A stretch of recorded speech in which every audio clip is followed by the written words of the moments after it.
हर हर महादेव। हर हर महादेव।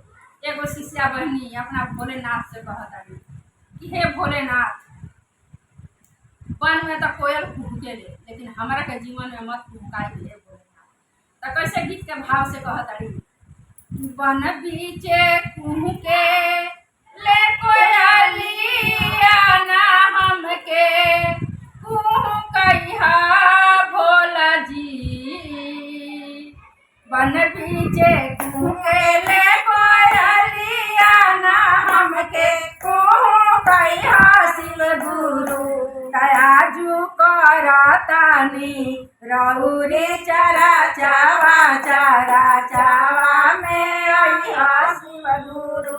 दयाजू करतानी रउरी चरा चावा में आई शिव गुरु।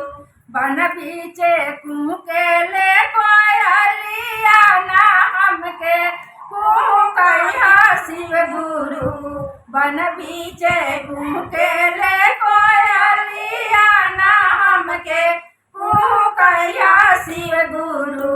तराजू करतानी रउरी चरा चावा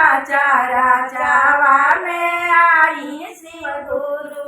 तराजू करतानी रउरी चरा चावा में आई शिव गुरु। बसा के कई के सवारिया दुआरिया मोरा आई शिव गुरु। बसा के कई के सवारिया दुआरिया मोरा आई शिव गुरु। तराजू करतानी रउरी चरा चावा में आई शिव गुरु। तराजू करतानी रउरी चरा चावा में आई शिव गुरु। मनवा में लागल बड़े आसारा तो लालसा पुराई शिव गुरु।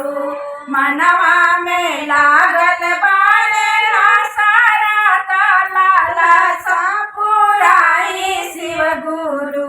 तराजू करतानी रउरी चरा चावा में आई शिव गुरु।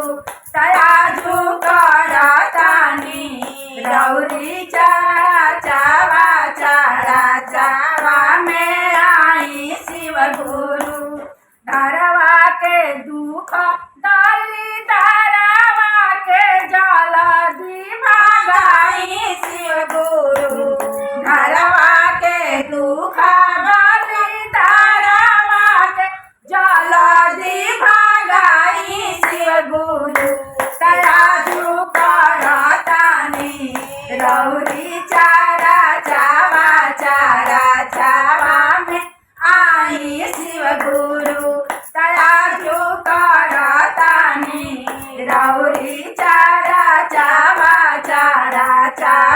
में आई शिव गुरु।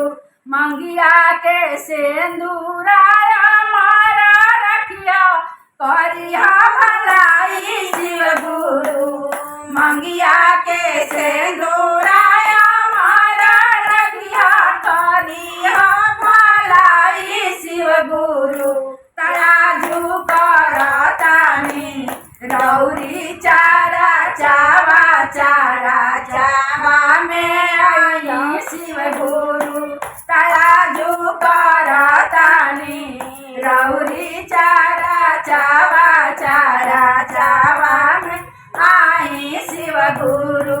वन बीचे कुहके कोयलिया ना हमके कुहकइहा शिव गुरु। वन बीचे कुहके कोयलिया ना हमके कुहकाई शिव गुरु। तराजू करतानी रउरी चरा चावा में आई शिव गुरु। तराजू करतानी रउरी चरा चावा बचावा में आई शिव गुरु। हर हर महादेव, मैया भवानी की जय।